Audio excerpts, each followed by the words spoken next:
Hello and welcome back to the FSF Podcast. I am Tim. I am your host, and this is a reminder that you are now watching or listening to a show that is made by nerds for nerds. So welcome to the Nerdatorium. Our guest today is an amazing American film editor with over 40 film credits since 1970. Now, he's collaborated with a lot of big name directors over the past, like Brian De Palma, George Lucas, George Romero, Herbert Ross, John Hughes, a bunch of others and as we go through some of the titles that this man has worked on, you will see that definitely there's some really cool stuff. Now, he's also an Academy Award winner. He's a Saturn Award winner. He's been nominated for plenty of others. And that Academy Award came for his work on the original Star Wars movie, which we now know as A New Hope. Back then, it was just Star Wars. Now it's Star Wars, A New Hope. But he's also worked on Empire Strikes Back, Carrie, Ferris Bueller's Day Off, Planes, Trains, and Automobiles, one of my all-time favorites, and so many other movies. Now, he's also the author of a book entitled A Long Time Ago in a Cutting Room Far, Far Away, My 50 Years Editing Hollywood Hits. I am so very excited and pleased to welcome Paul Hirsch to the show. Welcome to the show, Paul. Thank you very much. Yeah, I'm like I was saying in pre-show, I am very excited to have you here. Very excited to get a chance to talk with you. But one of the first questions, Paul, that I ask every guest that comes to the show, I almost said customer because I just got out of work. But every guest that comes to the show, we love to have their origin story. What got them interested into doing what they do? Why did they choose the career path or the job that they did? So in the story of Paul Hirsch, what's your origin story? What got you interested in being a film editor? Well, there are many influences. I was born into an artistic family. My father was a painter. My mother was a dancer. And I attended the High School of Music and Art in New York. I was a percussionist. I played the timpani in the orchestra. And then I went to Columbia University and I majored in art history. And I planned at that point, and when I graduated, I applied to and was accepted in the Columbia School of Architecture. And I knew I wanted to do something creative in some way, but I was put off by the idea of, I just finished a 4-year program for my bachelor's degree, and I was entering into another 4-year program for a second bachelor's degree. And this put me off. I was ready to leave school and go out into the world. And around that time, a friend of mine who had graduated Columbia a few years earlier was editing a small film in his apartment near campus. And I visited him and I saw a moviola for the first time. Okay. And I saw the editing equipment, the splicers and the reels and the sound readers. And I always liked working with my hands, and I was fascinated by the tools. And I thought, I didn't know anything about it, but I thought, this looks really cool, especially the moviola. This is in 1966, before the Betamax. The Betamax came out in 1975. So at this point, the only way you could see a moving image was either by going to the movie theater or by turning on live television. There was no recording of video in those days. And the idea that you could, on a moviola, you could stop the action, stop on a frame, and then go backwards, or you could go slow, you could go fast. I thought this was incredibly, it was like magic to me. And I decided to pursue that, not knowing anything about it other than I thought it was cool. And I had, this was the mid 60s. And in the early 60s, the French New Wave had hit while I was in college. And I was very taken with the films of Godard and Truffaut. And, I was fascinated by movies, and I decided this is something I wanted to do. So I pursued it through a friend. I got a job as a gopher for an industrial film company in in Manhattan on Park Avenue, and on one of my errands, I went to a negative cutter who was looking for a trainee, and he offered me the job. And I went back to the office and I asked one of the editors. I said, what do you think? I mean, would I be better off doing that than this? He said, well, at least you'd be handling film, not packages. And I thought, that's a good point. Yeah. So even though it wasn't positive film, it was negative. But so after 2 weeks on the job, I gave 2 weeks notice, and I left and went to work for this negative cutter. And I worked there for 6 months. I learned all about the technical end of the business, how negatives prepared for printing and so forth. And after 6 months, I left his employ. I had stopped learning, and it was just becoming sort of negative cutting is a terrible job because it's very boring, but you have to pay strict attention. So it's sort of at odds with the, the demands are at odds with the level of interest. Okay. So anyway, I left that and I got a job as an assistant editor to a trailer editor who was working for a small company in Midtown that was cutting trailers and TV spots for United Artists and MGM. And they had started as a radio spot company and had expanded into film.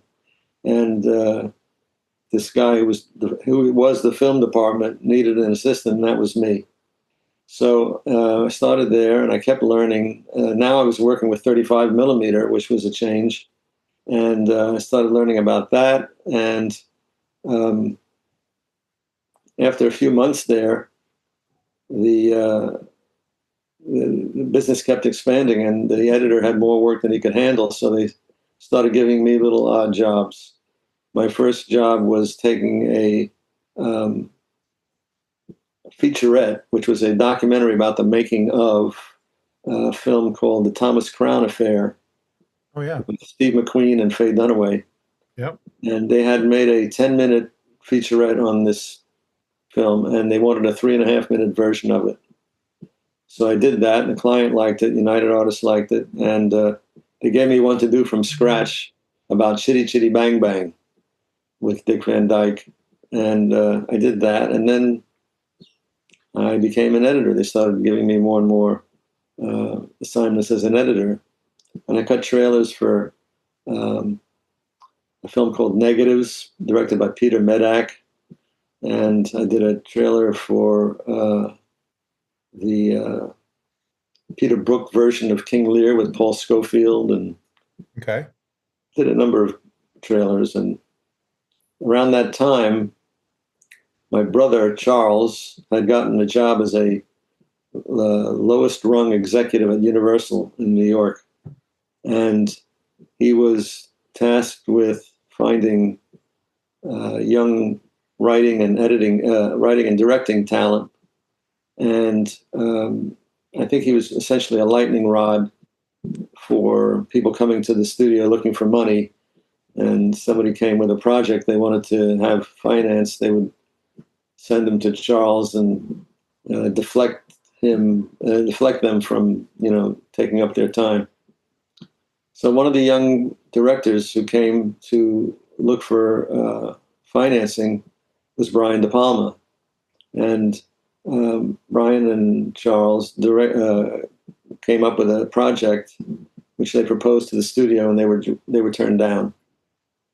So my brother was not to be deterred, and he decided he would raise the money independently and produce the film outside of Universal on his 2-week vacation. So they shot this picture in 2 weeks, and the picture was called Greetings, and it was about 3 young guys who were trying to avoid the draft. This is the time of the Vietnam War. Okay. And it was a comedy about trying to stay out of the army, and one of the 3 characters was Bob De Niro. So the picture was a mild hit. It got Silver Bear at the Berlin Film Festival, and they got the financing for a second film. I left out an important step, which is when they finished Greetings, they needed a trailer for it. So they came to me. I cut the trailer for Greetings. Okay. And this is how I met Brian. And then Okay. after the success of Greetings, they got the money for a sequel that was intended to be called Son of Greetings. But they changed the title after we started shooting. Anyway, Brian hired me, and that was the first picture I did with him. And I was 23 years old and knew nothing. And I was armed with the confidence of the ignorant. Yes, the young and foolish. I thought, yeah, I can do this. No problem. I had no idea what I was getting into, but I was willing and confident. So explains most of my decisions I made as a young man. So yeah, I understand. yeah. So I did Greeting, did Hi Mom, and then 3 years went by. How many years? 2 years went by before I did a second film for Brian. 3 years went by. I'm sorry, I got mine. I have to refer to my own book to remember the dates. My mom was 69. My second film was Sisters, which was in 1972. And, well, that's my origin story. All right. That's a good origin story. I like the fact you have a sense of humor about it. That's pretty good. Especially being a young man and just being the charge ahead. I can do this, no problem. Just, show me what you need done. As the feeling I got from you there. Well, Brian and I were both learning at the same time. He's 5 years older than me, so he was only 28, and he had directed a couple of films before that. One he had co-directed with a man named Wilfred Leach, which also starred Bobby De Niro, called The Wedding Party. That was a few years earlier, and Jill Clayburgh was in that one as well. And then he had done a kind of a murder spoof, I guess, called Murder a la Mode. And the pun is a reflection of the era. In these days, there was there were these two rival trends in England: the mods and the rockers. Okay. And the rockers dressed like motorcycle gangsters, and the mods dressed in nice suits, but they were all kind of young English punks. Anyway, Murder a la Mode. All right. So then Greetings was his third film, and Hi Mom was his fourth. Nice. And then I did 5 pictures for Brian before anyone else offered me a job. Well, I mean, at least you had work. Definitely. Well, it took 3 years between the first two, and then 2 years between the second and third. And then at that point, it started coming once a year. And my third film was Phantom of the Paradise. The fourth film was Obsession, and the fifth film was Carrie. Oh, nice. Okay. It was after Phantom of the Paradise that I was introduced to George and Marsha Lucas. And George and Marsha were big fans of the film and complimented me for my work, which was very nice. And then this is all described in great detail in my book, a long time ago in a cutting room far, far away, which is available on Amazon or Audible. You can hear an actor impersonating me. He's not impersonating me. He's doing his own voice. It's not my voice on the book, but okay. I hear he does a good job. Okay. I was going to ask you about that, because I saw that it was on Audible. I haven't listened to it yet, but I just saw that this afternoon that it was on Audible. But let's talk a little bit about your book since you mentioned it. So it's tell everybody about the book. I mean, obviously it's a recap of your work history, but what are some things that people can look forward to with your book? Well, I did not want to write a how-to book. I think those are the most boring books you can read. I've always been sort of a raconteur, and in 1999, I was on location in Vancouver. My wife Jane had not come with me. Our kids were still in school, and I was alone on the weekends and kind of bored. And I thought, for some reason, I'd been telling stories on the set, and that gets boring in the editing room. You go over to the set and you hang out for a little while and chat with the actors and so forth. And I'd been telling these stories with some success. And I thought I should really write these down. Mm-hmm. And I started writing them down. I described my experiences on a film I had just finished. That was pretty wild. It was directed by Charles Shire and produced by his wife, Nancy Myers. And it was called I Love Trouble. Okay. I should note that no film with the word trouble in the title has ever been a success. Hitchcock did a film called The Trouble with Harry. It was a big flop. Mm-hmm. And then there was a film called Trouble in Little China, I think, and that was Big Trouble in Little China. Yeah, Big Trouble in Little China. So that didn't succeed either. So you young directors out there, you have a project, keep trouble out of the title. That's solid advice. Okay. And one of the meetings during the making of the film, the executives, were convincing themselves they had a big hit on their hands. And they said, we should really think about, maybe doing a sequel to this. And I said, I have a suggestion for a title for a sequel. And they said, what's that? I said, More Trouble Than It's Worth. And they didn't like that. They didn't like that suggestion, huh? No, they didn't. Okay. Well, let's whet the audience's appetite just a little bit more. What is one of the stories, maybe a short story that stands out in your mind that people can find in a book? You don't have to tell all the story, but give enough detail so that they know what they're looking for. Well, I knew when I started writing this book, I thought, like I said, I didn't want it to be a how-to book, but I thought my war stories and the anecdotes and the interesting and difficult people that I had come across in the business made good stories. And I thought I just really wanted to share these stories with no intent other than to entertain. So this is the story of my work life. It's not my private life or my childhood or anything like that. It's just my adventures in film land. Excuse me. And most people are, as you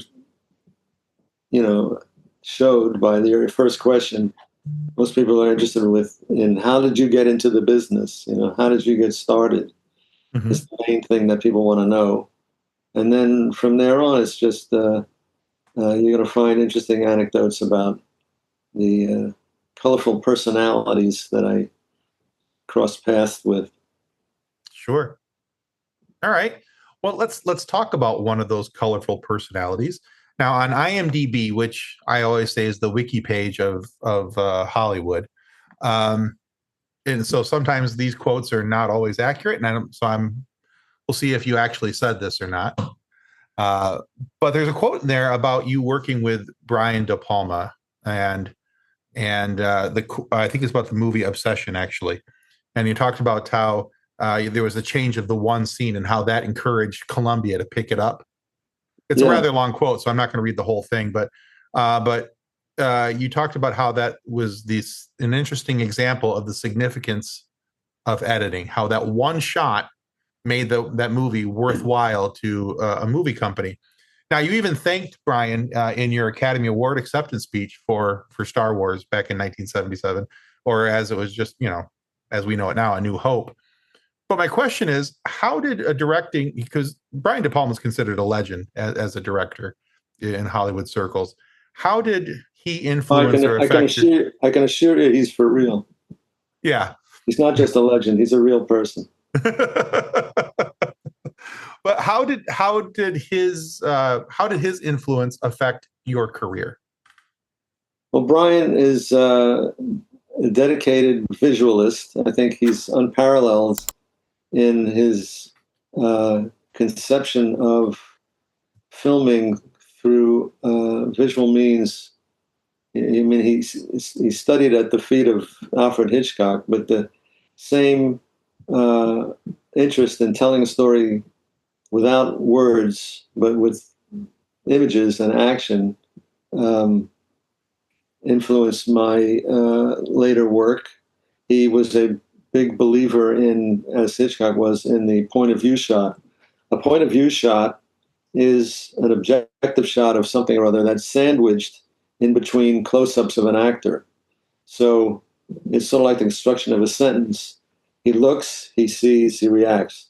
So he looks would be the close-up of the actor, and then you cut to what he sees, and then you cut back to the actor for his reactions. And from the context, from the look on the actor's face, and from the action that he's witnessing, you can understand what he's thinking. You can read his mind, and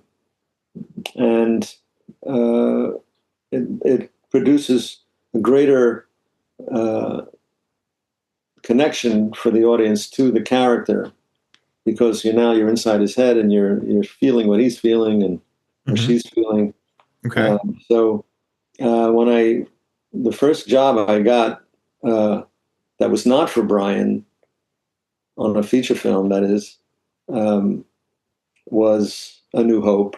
And I was able to apply some of those principles in one of the first scenes I cut, which was when Luke and Leia and Han escape from the Death Star and Obi-Wan is killed. And there's this parallel action between the fight between Vader and Obi-Wan, and Luke and the others assembling at the port, I guess, where the Millennium Falcon is parked. Okay. So using that principle of point of view, I was able to establish the geography of where everyone was. And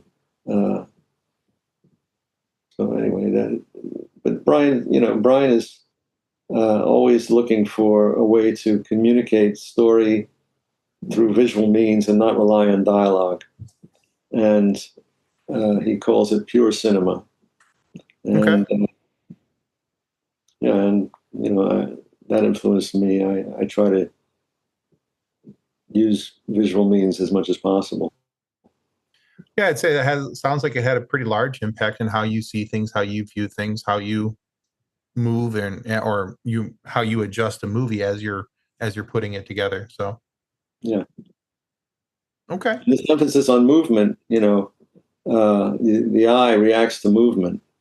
We're trained we're wired to react to moving things in our field of vision. So since it's called moving pictures, I try to keep things moving.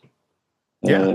Don't want to let the ball hit the ground. You got to keep the ball in the air. So, very good. Okay. Yeah.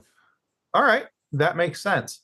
All right. So, Paul, a lot of people, are familiar with the title of editor, and we've talked a little bit about what you do and, so far. And a lot of people see that in the credits and they go, oh, that person was the editor of this movie. But for those who haven't caught on by now, can you just explain a little bit in more detail about what the role of the editor is for a movie or a TV show? Making a movie is a little bit like preparing a meal. So the screenplay is the recipe. The shooting, the casting and the shooting is assembling the ingredients for the meal. The editing is the actual preparation of the dish. Okay. So that's what it is. Everything that precedes, there's a recipe, so there's a plan. We're going to make chicken a la king, and we need chicken, we need potatoes, we need whatever it is, and they go out and get it, and then they bring it to the editor, the chef, and the chef takes the ingredients that were assembled based on the recipe, and he cooks up the dish according to the recipe, but may add a few touches of his own, of her own. to produce the final meal. And then the final touch is that we're not invited to the dinner.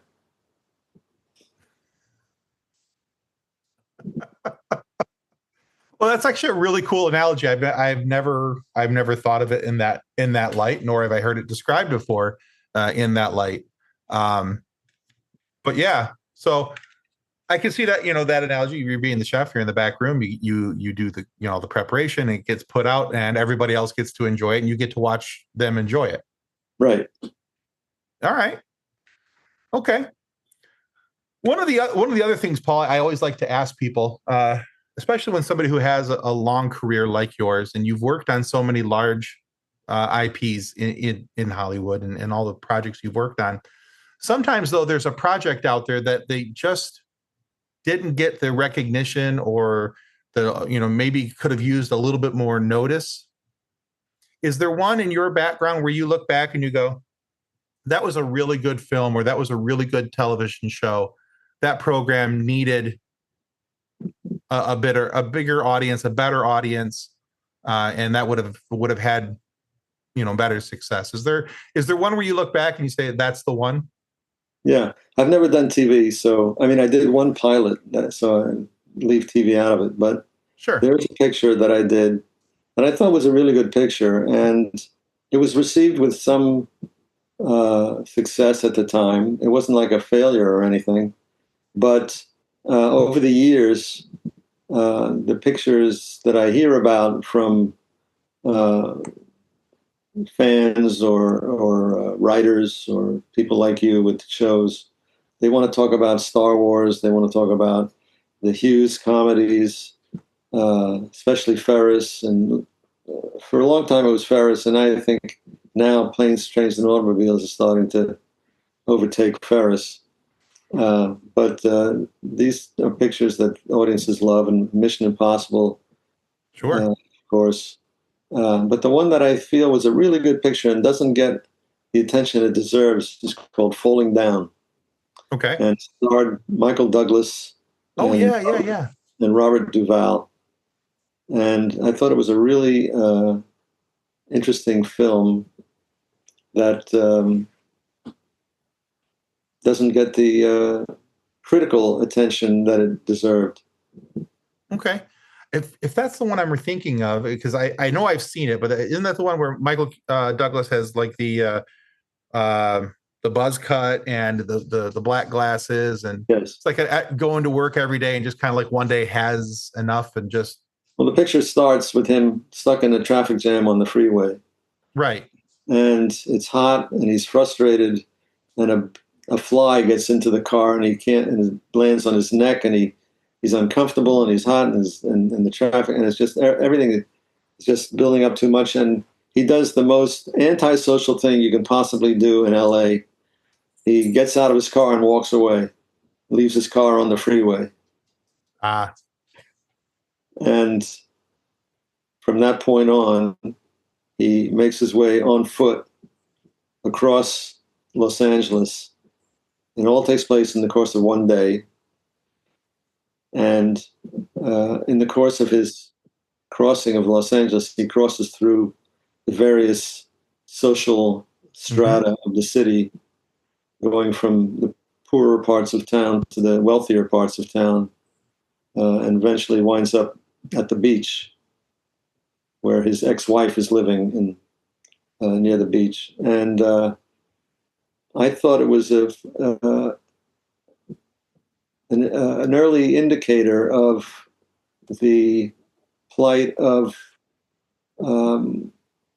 the sort of an early avatar of the Trump voter, the white male who feels that society is not working for him anymore. Okay. And at the end, there's a confrontation. Robert Duvall plays a policeman, a detective, who's trying to catch him, who's tracking as Michael Douglas crosses the city. He sort of leaves a trail of destruction behind him. He gets into confrontations with one person after another. Right. And finally winds up killing somebody. And the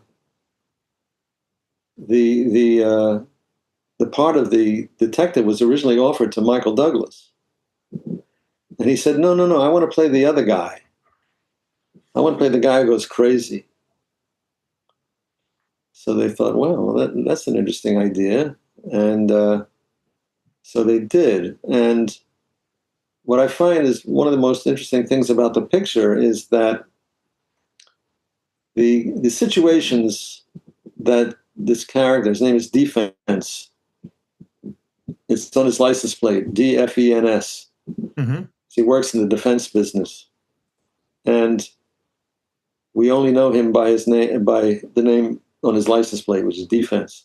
And Defense leaves the car on the freeway and he goes to try and make a phone call. And there's a grocery store that's owned by an Asian shopkeeper. And he goes to him and he tries to make a phone call, but he doesn't have change. So he goes to the shopkeeper to ask for change. And the guy won't give him change. He has to buy something. Right. So he's frustrated at this. And I think we've all been, in those days, we had all been in similar situations. And come on, just give me change for $1. I have to buy something, come on. Right. Absolutely. And you can share his frustration, but then he winds up breaking up the store with a baseball bat. So, I remember that, yeah. So we share his frustration, but we don't share his response to it. So there's this odd push-pull, attraction, repulsion kind of connection to the character. Where I understand. He goes to a fast food place and he orders breakfast, and they said, you can't order breakfast. It's after 11 o'clock. We only serve breakfast till 11. And, he pulls out a gun and he shoots up the place. So, you can identify with this frustration that, why, come on, I just want, what's the big deal? Right. 10 past 11, what's the big deal? Just sell me the breakfast I want, Exactly. So, but, and I think also what played into that was the attraction to Michael Douglas as a movie star. Mm-hmm. So here's the guy, he's the star, he's a movie star playing this character that he's behaving in a way that I understand, but I don't really endorse. And, so I think it's a really interesting picture. I agree. Yeah, I had kind of forgotten about that movie until just now. And it's been a little while since I've seen it, but I do remember. And I think that when I saw it, I was a bit younger, so probably not being able to align with some of his feelings and thoughts maybe as much, but I think I'd probably appreciate that a little bit more now as an older man. I mean, I'm not, looking to go crazy or shoot anything up, but I have been frustrated in traffic. I have been frustrated because I got to some place and it was 5 minutes past the point of time where I couldn't order a hash brown, Right. So, yeah, absolutely. Okay. So Paul, when we started this interview, I asked you about your origin story. And a lot of the reason I asked that is because I like to know what makes people tick and why they do what they do. And, what drives them to be who they are, what they've done. And so this next question actually is a little bit along those same lines as well, because it gives me a little bit more insight as to you as a person and what you're doing now. So I call this the suggestion time question. What are you reading or listening to that everyone else should know about?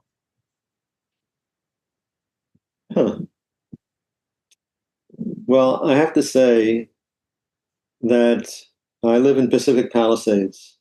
Okay. And we had fires here. You may have heard about them at the beginning of the year. And we were forced out of our home. And the house survived. And we're back in it, thankfully. But becoming a refugee and being forced out into the street with only the clothes on my back was an experience that required me to give my full attention to problems that I had not anticipated. And it's sort of like I describe it as I've been standing on one leg for the whole year. Oh, It's yeah. like it's been the focus of my attention has been, first of all, just getting a place to live, and then finding, and then repairing the house and cleaning it so that it was livable again. Sure. So I can't say that I'm reading anything at the moment. Fair enough. I've sort of gotten out of the habit of reading, and I have, I do watch movies. I still like to watch movies. Sure. So a very interesting picture that I didn't know about recently was on one of the streams. It's called Remember, with Christopher Plummer, and it's directed by Adam Agoyan, Canadian director. And very good picture, I thought. Okay. All right. Well, I'll check that out. I always like to hear what people are reading, watching, listening to, because like I said, it gives me a little bit of insight into who, what you're through, kind of see things through your eyes a little bit, what you're looking at, what you're enjoying. So I'll take a peek at that. And there's a British series called Outrageous, which is about the Mitford family. Okay. A family of 7 girls.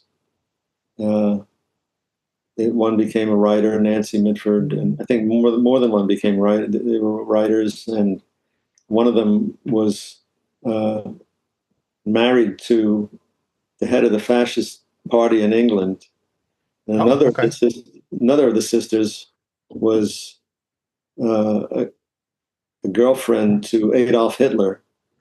Oh boy! And another sister was a communist who went to fight in the Spanish Civil War, all from one family. Oh wow! So it's That's all true. Quite interesting. It's all true. Oh wow! Okay. It's called Outrageous. I will definitely check that out. That sounds really interesting. It has a wonderful use of music in the film, in the series. Excellent. I think they've only done one season so far, which I find very frustrating. I don't like series in general because I like a story with a beginning, a middle, and an end. Sure. The open-ended nature of series I find manipulative and frustrating. I can see that. Character opens the door and you cut to a picture of a close-up of a shotgun and it goes off and you cut to black, the next week, so come on. I get you. It's manipulative and I like stories to resolve either happily or not, Yeah. That's my preference. It's just the personal preference. No, hey, those are 2 solid suggestions. I'm excited about the second one because I love historical fact-based shows. So be very interested in that, especially because it's especially around the time of World War II, and I love World War II history. So okay, very cool. Looking forward to checking that out, Paul. There's another book, its title I can't remember, of course, which was about, and it was also a true story. It was about an affair that the British Prime Minister, Herbert Asquith, was Prime Minister at the beginning of World War I. And he was having an affair with a young woman. He was in his 60s. She was in her 20s. And they would drive around in his chauffeured limousine with the blinds drawn. It was their sort of portable trysting place. Aha. And he shared with her all sorts of state secrets that he had gotten by telegram. And he wrote to her several times a day when they were apart. And she wrote back to him. And after his death, I think his wife discovered the letters and burned all the letters from this young woman. But his letters to her survived. Okay. And that was the basis of this book. I could look it up for you, but anyway, it's a really interesting story. All right. Very cool. All right. All right, Paul, we have gotten to the point of this interview where it's time to ask you a silly question. Okay. Now, the basis of this question comes from our team member, Kathleen, who was walking out with her daughter, who's about 6.5 at this point. And somebody asked her daughter this question, but not Kathleen. And Kathleen thought, well, that's rude. You should never age out of this question. And that question is, Paul Hirsch, what's your favorite dinosaur? Favorite dinosaur. I think I like the Stegosaurus. Nice pick. All right. The plates on its back. Yeah. Very cool. It's a solid pick. You can't go wrong with Stegosaurus. I grew up less than a half a mile away from the Museum of Natural History in New York. And my friend Michael and I used to go to the museum every Saturday morning and run around the halls. So we were very well versed with dinosaurs at an early age. That's cool. That's a good memory to have. I like that. All right. Well, Paul, thank you so much for being on the FSF podcast today. Where can our listeners or viewers go to find out more about you, your work, your book, or anything else you've got going on? Well, the book is available on Amazon and also at the Chicago Review Press. It's available as an audiobook, as I said, on Audible. It's on Kindle. There's a French translation. There's a Chinese translation. That's it. Otherwise, I'm happily retired. All right. Very good. All right. Well, I'll make sure to put a link for the book down below. And also I'll put an Audible link down there for those of us who like to listen to books and not to read books. I'm a listener myself, but I'll put links down there in the show description down below so that people can check that out. Now, guys, if you haven't already, now would be a great time for you to click the follow button. That's a free action. It costs you absolutely nothing to follow the FSF podcast. You're following our show, subscribing to our show, helps us to get more amazing guests like Paul Hirsch here today to have great conversations for you to be able to listen to. So we ask very kindly for you to click the like and subscribe button and give us a follow. It helps more than we can ever really describe to you. And check out Paul's book as well, because we only really scratched the surface of the stories that are going to be told in that book. And if you're a big fan of Star Wars, like me, Star Wars watch, wearing a Hoth shirt, but you can check that out. That's all out there for you to enjoy. And but yeah, check out Paul's work as well. So Paul, thank you for being on the show. Everybody, thank you for listening and or watching the FSF podcast. And may the force be with you as you continue to live long and prosper. Goodbye. Copyright 2025 FSF Podcast. Reference to any specific product or entity mentioned on this podcast does not constitute an endorsement or recommendation by FSF Podcast. The views expressed by guests are their own, and their appearance on the program does not imply an endorsement of them or any entity they represent. If you have any questions about this disclaimer, please contact us via email at info@fsfpodcast.com.